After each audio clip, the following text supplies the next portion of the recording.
Happy Easter, happy Resurrection Sunday, everybody, for all those who celebrate. I celebrate. Something came to me, not from me. And those are the things that I share today, the things that come to me, because that's the good stuff. And I thought on Easter, on Resurrection Sunday, that a good topic would be personal resurrection. If you're not someone who celebrates Easter and you have even a little bit of an open mind, I think that you can get something out of this as well. So hang in there. With that said,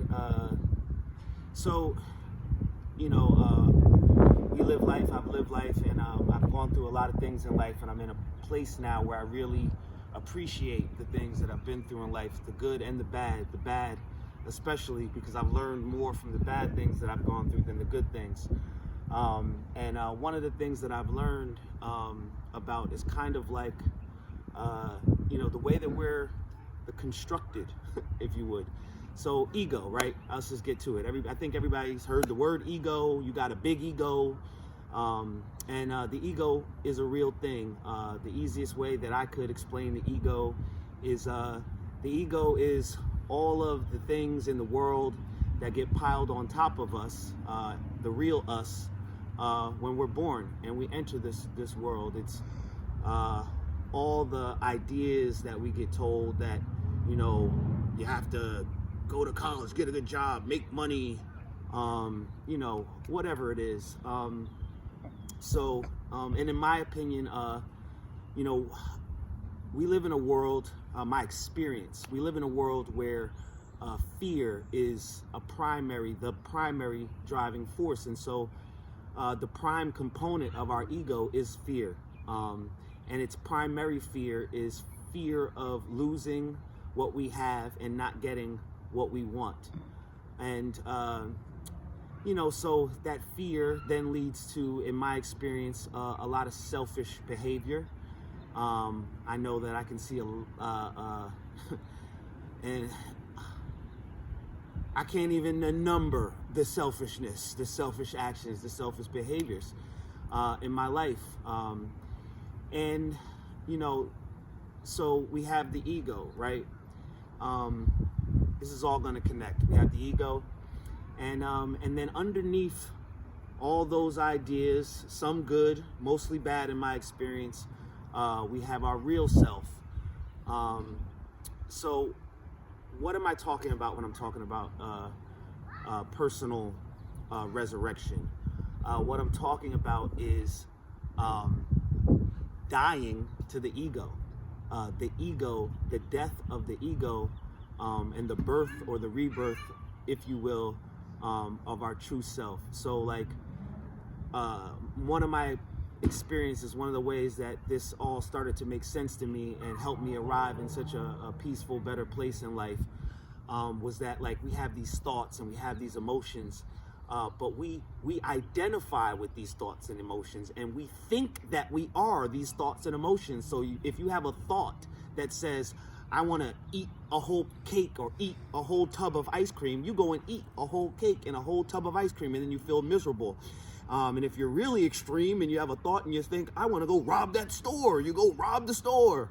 For those extreme people, no judgment, as I found myself extreme in times of life.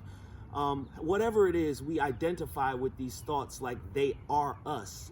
I can only share that it's been my experience, the man that I am today, that I'm not those thoughts. I'm not those emotions. This body is just mechanics. It's just a shell. And the soul, the software, if you will, whatever's operating it, that's the real self, consciousness. And we're all conscious, but when you become self-aware, when you become aware that you are the consciousness and not the thoughts that come to the consciousness, not the feelings that come to it.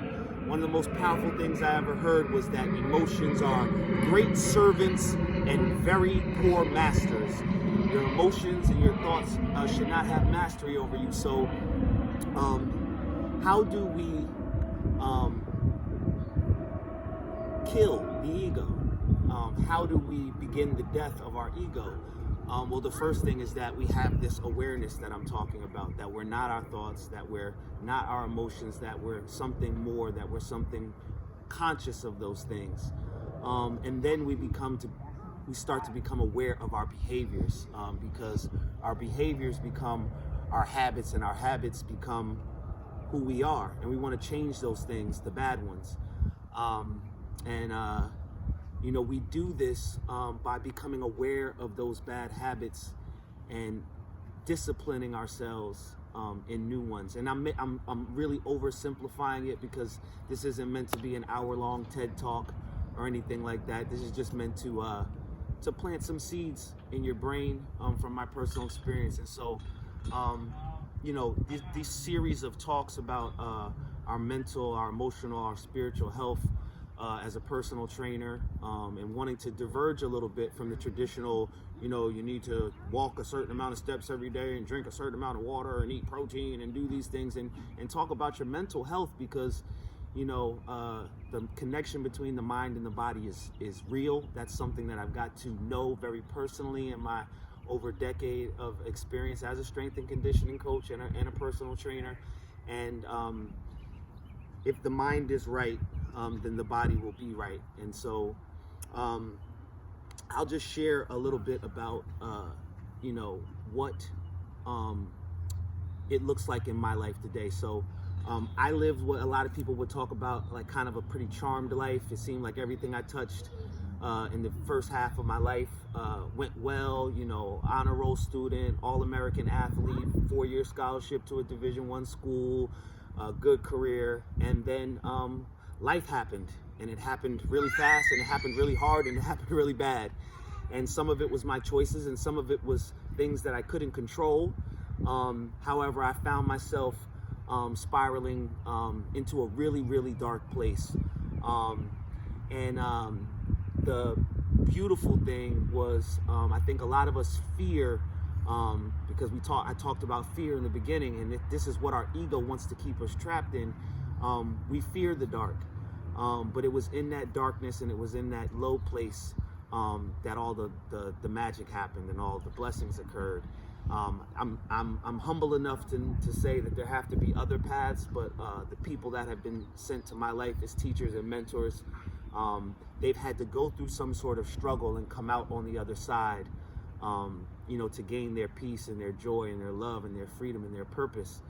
And so at that lowest point, when I was hopeless and I was broken and I was desperate, and in that space I became honest, I became humble, and I became willing, things that I was not, because all I was dishonest, selfish, and afraid the majority of my life. Then I was able to see the difference between my ego, my false self, and my real self, which I like to call, I recognize my real self as a child of God. As I said, that's not how you have to see yourself, but that's how I identify. And I was able to begin this process of ego death and ego dying, and living a life of purpose, treating people the way that I want to be treated. Just the foundation that I was laid, and not being in conflict, not being two selves, not living a double life. And I will just give you a snapshot of my regimen, the things that help me today. I start my day off with prayer. I start my day off with meditation. And meditation doesn't mean you have to sit and say meditation is just being still, finding something to focus on, being mindful. Just be mindful of the thoughts. One of the most powerful things was sitting with my thoughts and realizing how many insane thoughts just pop into your head. Unicorns and pink elephants and yellow horseshoes. So I try to make myself of service all day long, and at the end of the day, I take inventory of myself.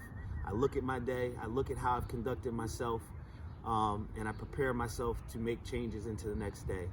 So the ego is the most dangerous enemy you will face, in my experience. And we all can experience a personal resurrection. It's not a physical death and coming back to life, but we can die to our ego. We can die to dishonesty, untruthfulness. We can die to selfishness, and we can die to fear and we can be reborn in truth. We can be reborn in faith. We can be reborn in purpose. Yeah. Peace out, guys. Happy Easter.